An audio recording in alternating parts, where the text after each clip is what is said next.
அனைவருக்கும் வணக்கம். இன்னைக்கு ஹிந்து நியூஸ் பேப்பர்ல என்ன இம்பார்ட்டன்ட் நியூஸஸ் இருக்கு அப்படிங்கிறத பார்ப்போம்.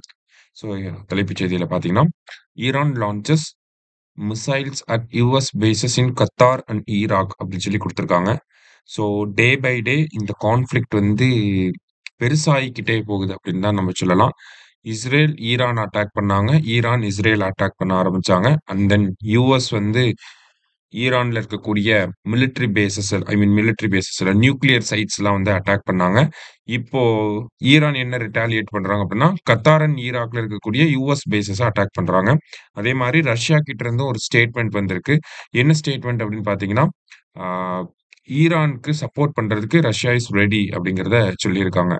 ஸோ இது ரிலேட்டடா நமக்கு மெயின்ஸ் பாயிண்ட் ஆஃப் வியூல மேபி சரிங்களா? என்ன எக்கனாமிக்கல் இம்பாக்ட் ஏற்படுது? இல்ல பொதுவா என்ன மாதிரியான கான்சிக்வென்ஸஸ இந்தியா வந்து ஃபேஸ் பண்ணும்? அப்படிங்கிறத நமக்கு கேட்பாங்க. சரிங்களா? கான்சிக்வென்ஸஸ், இம்ப்ளிகேஷன்ஸ் ஆர் எல்ஸ் இம்பாக்ட் என்ன? இந்த மாதிரியான ஒரு விஷயத்த கேட்கலாம். சரிங்களா? ஸோ டிப்ளமேட்டிக்கலா நமக்கு வந்து ஒரு இம்பாக்ட் ஏற்படும். எக்கனாமிக்கலா இம்பாக்ட் ஏற்படும். ஹியூமன் ரிசோர்ஸ் பேஸ் பண்ணி ஒரு இம்பாக்ட் ஏற்படும்.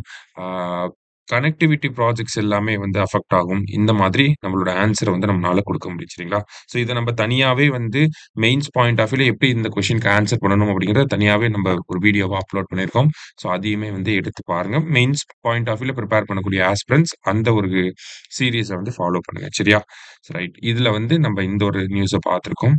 அடுத்ததா வந்து பார்த்தீங்கன்னா இங்க வந்து CUMTA கும்தா அப்படி சொல்லி குடுத்துருக்காங்க. அதே மாரி CMDA அப்படின்னு சொல்லி ஒரு இருக்கு. 2மே வந்து சென்னை பேஸ் பண்ணி வரக்கூடிய ஒரு 2 அப்ரிவியேஷன். இது தெரிஞ்சு வச்சுக்கிறது ரொம்ப நல்லது. சரிங்களா? CMDA அப்படின்னா Chennai metropolitan development authority. Chennai metropolitan development authority அப்படின்னு சொல்லுவாங்க. இதே கும்தா அப்படின்னு சொல்லி பார்த்தீங்கன்னா, Chennai unified metropolitan transport authority. சரியா? கும்தா அப்படின்னா என்னது? Chennai unified metropolitan transport authority அப்படி சொல்லி சொல்லுவாங்க. சரியா? ஸோ CMDA அண்ட் CUMTA அது 2யும் ஃபுல் ஃபார்ம் மட்டும் பார்த்து வச்சுக்கோங்க. சரியா?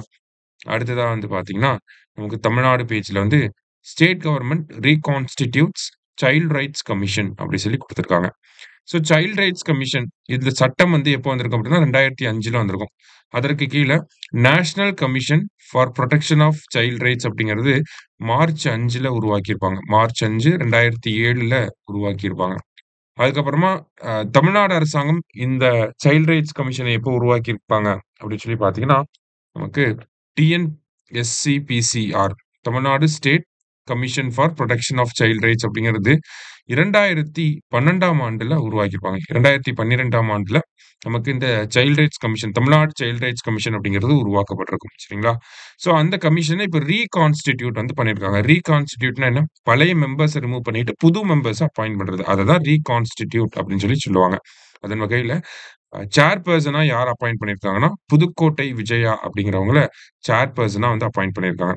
மெம்பர்ஸ் பார்த்தீங்கன்னா, ஆ 1, 2, 3, 4, 5, 6 மெம்பர்ஸ் வந்து இருக்காங்க. ஸோ 1 சேர்பெர்சன் பிளஸ் 6 மெம்பர்ஸ வந்து நேத்து அப்பாயிண்ட் பண்ணியிருக்காங்க. சரியா? ஸோ சைல்ட் ரைட்ஸ் ஆக்ட் அப்படிங்கிறது 2005 நேஷனல் கமிஷன்ங்கிறது 2007 தமிழ்நாடு கமிஷன் அப்படிங்கிறது 2012 இது வந்து பேசிக் டேட்டா. அத நம்ப கன்வென்ஷனல் டேட்டா அத நம்ம ஞாபகம் வச்சுக்கணும். சரியா? ஸோ இன்னைக்கு நியூஸ் பேப்பர்ல இருந்து முக்கியமான விஷயங்கள பார்த்திருக்கோம். நன்றி.